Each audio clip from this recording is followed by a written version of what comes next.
बड़प्पन वह गुण है जो पद से नहीं, संस्कारों से प्राप्त होता है। प्रबुद्ध व्यक्ति के लिए गंदगी का ढेर, पत्थर और सोना सभी समान है। अहंकार करने पर इंसान की प्रतिष्ठा, वंश, वैभव तीनों ही समाप्त हो जाते हैं। मनुष्य का जीवन केवल उसके कर्मों पर चलता है। जैसा कर्म होता है वैसा उसका जीवन होता है।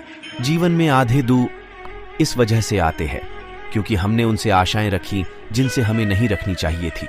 जो हुआ अच्छा हुआ, जो होगा अच्छा होगा।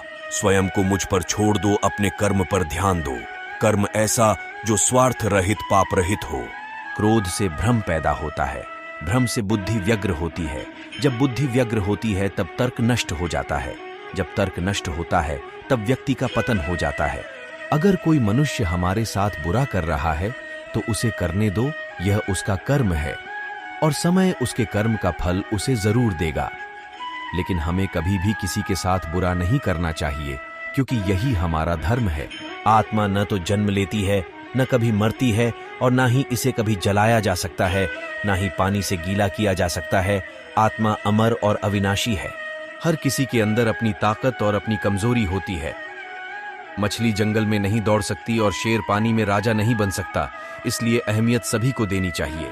कृष्ण कहते हैं, जैसे प्राणी अपने पुराने कपड़ों उतार कर फेंक देता है, नए को धारण करता है, उसी प्रकार यह आत्मा पुराने शरीर से त्याग करके नया शरीर प्राप्त करती है। अगर व्यक्ति शिक्षा से पहले संस्कार, व्यापार से पहले व्यवहार और भगवान से पहले माता पिता को पहचान ले तो जिंदगी में कभी कोई कठिनाई नहीं आएगी। स्वार्थ से रिश्ते बनाने की कितनी भी कोशिश करें, वो कभी नहीं बनते हैं। और प्रेम से बने रिश्तों को कितना भी तोड़ने की कोशिश करें, वो कभी नहीं टूटते। कृष्ण कहते हैं, इस जगत में मनुष्य भौतिक वस्तुओं का भोग कर सकता है। अगर वे चाहे तो सब कुछ छीन सकते हैं, मनुष्य कुछ भी नहीं कर सकता। जन्म लेने वाले के लिए मृत्यु उतनी ही निश्चित है जितना कि मृत होने वाले के लिए जन्म लेना। इसलिए जो अपरिहार्य है उस पर शोक मत करो। जीवन में आधे दुख इस कारण जन्म लेते हैं क्योंकि हमारी आशाएं बड़ी होती हैं। इन आशाओं का त्याग करके देखो, जीवन में सुख ही सुख है। उससे मत डरो जो वास्तविक नहीं है, न कभी था न कभी होगा। जो वास्तविक है वो हमेशा था और उसे कभी नष्ट नहीं किया जा सकता। यदि कोई व्यक्ति प्रेम से, भक्ति से पुष्प, फल, जल भी मुझ पर चढ़ा दे तो उसी भाव से उसे स्वीकार करता हूं, वह मेरा प्रिय भक्त होता है। इस भौतिक संसार का यह नियम है, जो वस्तु उत्पन्न होती है, कुछ काल तक रहती है, अंत में लुप्त हो जाती है, चाहे वे शरीर हो या फल हो।